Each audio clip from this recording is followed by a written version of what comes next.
வணக்கம். கலியுக அவதாரம் ஐயா வைகுண்டரின் அகிலத்திரட்டு ஆகமத்தின் தொடர்ச்சி.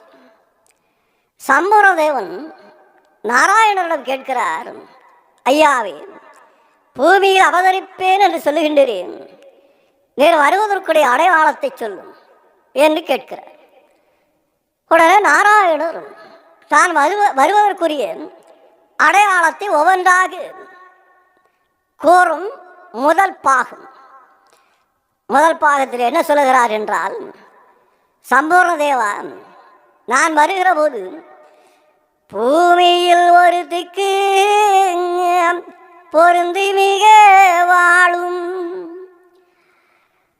நான் வருகிற போது பூலோகத்திலே ஏதாவது ஒரு திசையில் மனிதர்கள் ஜாதி, மதம், இனம், மொழி என்ற பாகுபாடு இல்லாமல் ஒற்றுமையாக வாழ்வார்கள். அடுத்து, சுவாமி வேதம் மறந்து சுழல் வேதம் உண்டாகும். சுழல் வேதம் என்னால் கட்டுக்கதைகள், பிராண இதிகாசங்கள். சுவாமி வேதம் என்னால் ஆன்மாவை அறிய பிரம்மம் என்று கூறும் இறைவனின் வார்த்தை ஆகிய உண்மை வேதங்களை நம்பாமல் கைவிட்டு பல தெய்வங்கள் என்றும் பல மதங்கள் என்றும் பயனற்ற கதைகளை உருவாக்கி உண்மையற்ற கொள்கைகளை உலகத்திலே பரவ செய்வார்கள்.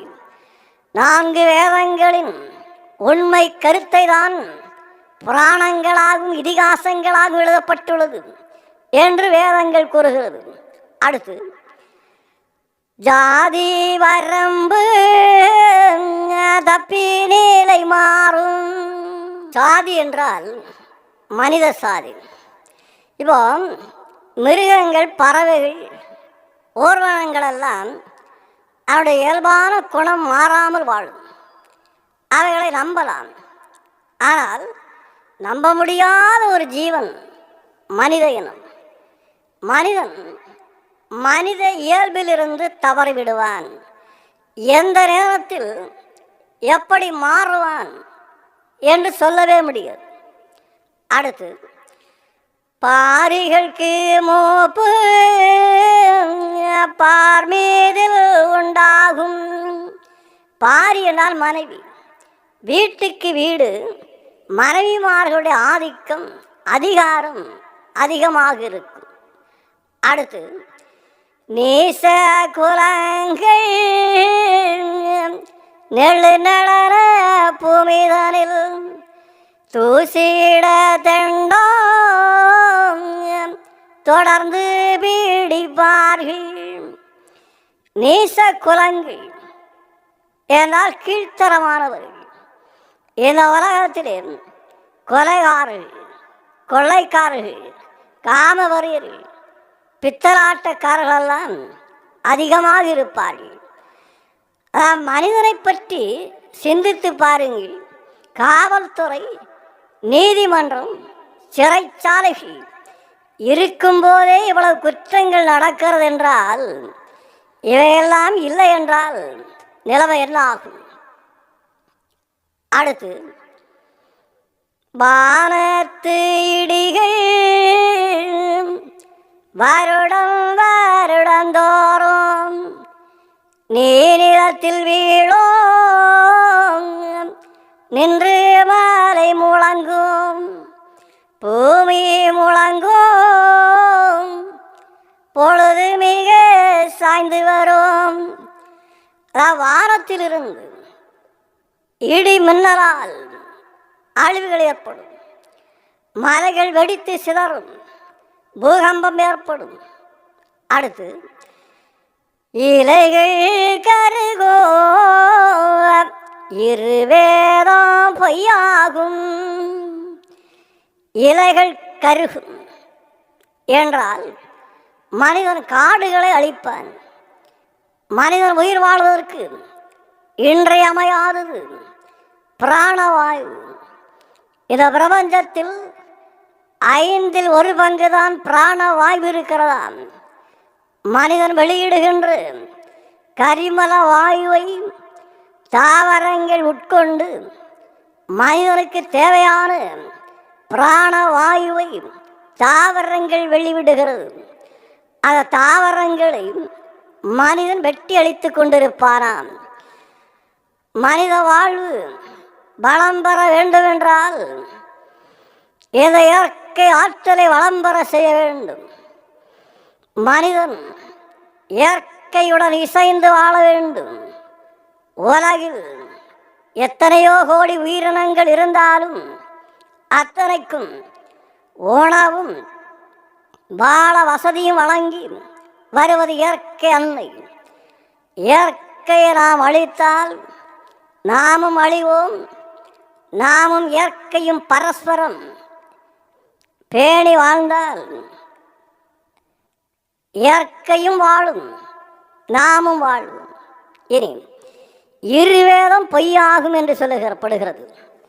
இருவேதம் என்றால் ராஜயோகம், ஞானயோகம். இதை மனிதன் விரும்பாமல் புறக்கணித்து புற வழிபாட்டு முறைகளை வாழ்த்து கொண்டிருப்பார்கள். ஆகவே சமய சடங்குகளும் சம்பிரதாயங்களும் வளரும். மனிதனிடம் ஆத்மநேயம் இல்லாமல் போய்விடும். மனித குலத்திடம் ஆன்மீகம் வளர்ந்தால்தான் இயற்கை வளம் பெறும், இல்லையென்றால் அழிவுகள் தான் ஏற்படும். அடுத்து தலை கண்படலாம் தட்டழிய ஓடி நிற்கும்.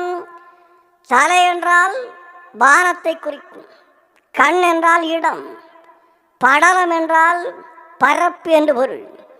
பரப்பு என்றால் அடுக்கு, தட்டழிதல் என்றால் நிலை ஒலிதல், ஓடி என்றால் விரைந்து என்று பொருள். அதாவது ஆகாய மண்டலம் நச்சு காற்றுகளால் விரைந்து நிலைகுலையும். சூரிய கதிர்கள் நேரடியாக பூமியில் விழுந்தால் பூமி எரிந்து விடுவான், உயிர்களும் வாழ முடியாதான். அந்த சூரிய கதிர்களை பிரித்து பூமிக்கு அனுப்பக்கூடிய ஓசோன் லேயர் படலம் இன்றைக்கு விஷக்காற்றால் அழிந்து வருவதாக விஞ்ஞானிகள் கண்டுபிடித்திருக்கின்றனர். இப்படி நடக்கும் என்பதை முன்கூட்டியே அகிலத்திரட்டில் ஐயா கூறி வைத்துள்ளார். இனி நட்சத்திரம் முதிரோ நடக்கும் வழி குறுகும். ஒரு காலத்திலே மனிதன் எங்கே போக வேண்டும் என்றாலும் நடந்துதான் போனார்கள். இன்று மாதிரி வாகன வசதியெல்லாம் கிடையாது. இனி இந்த மாதிரி நிலையெல்லாம் மாறி மோட்டார் வாகன வசதிகள் பெருகும். தகவல் தொடர்பு முறை வளர்ச்சி, இன்டர்நெட், கை தொலைபேசி எல்லாம் வரும் என்பதை நடக்கும் வழிகுறுகும் என்ற ஒரு சாதாரண வார்த்தையிலே ஐயா வைகுண்டர் தீர்க்க தரிசனமாக சொல்லி வைத்து விட்டார். அடுத்து பொய் சேத்திர குருக்கள் பூமிதனில் மேபி வரும் என்று கூறுகிறார். அதாவது பக்தி இல்லாமல் ஆன்மீக உணர்வில்லாதவர்கள், அறிவில்லாத ஞானமில்லாதவர்களெல்லாம் சாமியார் மாதிரி சன்னியாசி மாதிரி வேஷங்களை போட்டுக்கொண்டு மக்களை ஏமாற்றி திரிவார்கள். உலகத்திலே இது அதிகமாக இருக்குமா? இதை பற்றி அருள்நூலில் இன்னும் தெளிவாக ஐயா வைகுண்டர் கூறியுள்ளார். எப்படி என்றால், மாபாவி போடுகின்ற திருமுத்திரி அவர்க்கு வாட்சியாயிருக்க கண்டேன் சிவனே ஐயா. இதனுடைய பொருள் விளக்கம் என்னவென்றால், மிகப்பெரிய மகானை மாதிரி சந்நியாசி மாதிரி வேஷத்தை போட்டுக்கொண்டு பஞ்சமா பாதகங்களாகி கொலை, களவு, கள், காமம், பொய் இவைகளை செய்தால் அந்த சந்நியாசி வேஷமே உன்னை அழித்துவிடும் என்று ஐயா வைகுண்டர் கூறுகிறார். அடுத்து சிவாலயங்கள் தேய்ந்து சுவரிடியோம் கிணறு பழாகும் கீழூற்று பொய்யாகும். சிவாலயங்கள் தேய்ந்து சுவரிடியும் என்றால் மனிதனிடம் பக்தி இல்லாமலே போய் கொண்டிருக்கும். அடுத்து கிணறு இல்லாமலே தண்ணீர் எடுக்கக்கூடிய நிலை வரும். அதை கடுகை துளைத்து அந்த துளைக்குள்ளே நின்ற தண்ணீர் கடல் போலே தோன்ற கண்டேன் சிவனே ஐயா என்ற அருள்நூலிலே ஐயா வைகுண்டர் கூறுகிறார். அதாவது பூமியை துளைத்து மோட்டார் எந்திரங்கள் மூலமாக தண்ணீர் எடுப்பது அப்படி ஒரு காலம் வரும் என்பதை ஐயா வைகுண்டர் கூறி வைத்திருக்கிறார். இனி இணறு பெருத்து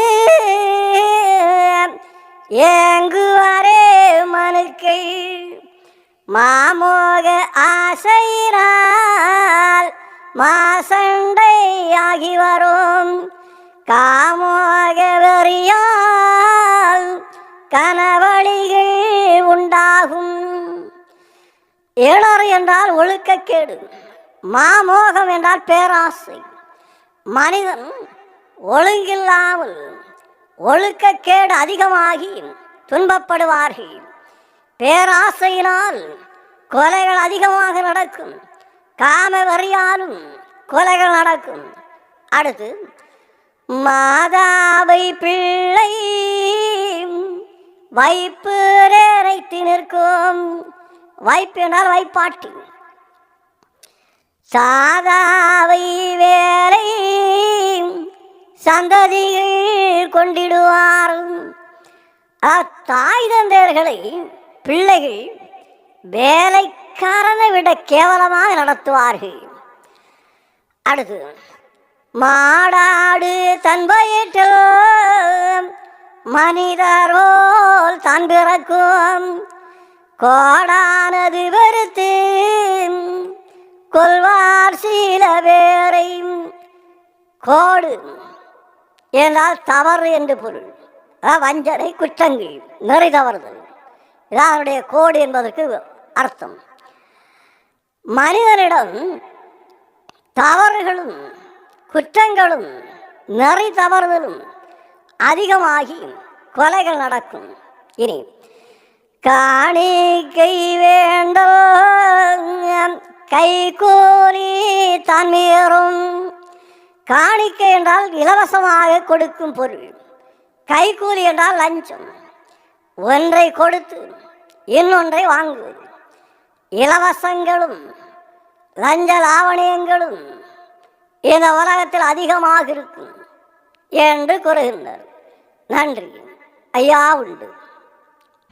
உயிர்